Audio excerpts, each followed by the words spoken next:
Hi everyone, in front of me I've got REALME Narzo N61 and let me share with you how to block a number on this device. So first of all, I'll show you how to block a number which you've got currently saved on your contact list, and after that, how to do it using the settings. So let's open your contact list, find the contact you'd like to edit and tap on it. And now we have to scroll down to this contact settings, and tap on block numbers. Your device will ask you if you really want to do it because you will no longer receive any incoming calls or text messages from it.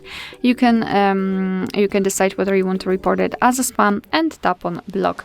And as you can see, we've got this characteristic icon, which means that from now on, of course, you will not receive calls and messages. You can unblock it the same way right here, but let me leave it blocked. We will check whether it will appear on the blacklist, which will enter in the second way of blocking the number.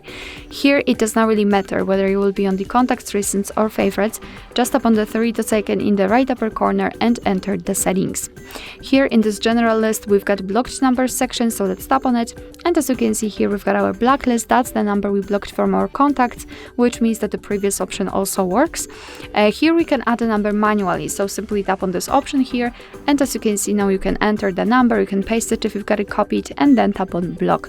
It will immediately appear on the blacklist, which again means that you won't receive calls and messages from blocked number. At the top we've got also the option unknown, which means that after activating it just by using the switcher, your device will block the calls from all unidentified callers. You can turn this option off just by tapping on the switcher again, and if you want to unblock the number, you can do it just by tapping on this X button right next to it, and tap on unblock, of course. Alright, so that will be all. Thank you so much for watching. I hope that this video was helpful, and if it was, please hit the subscribe button and leave the thumbs up.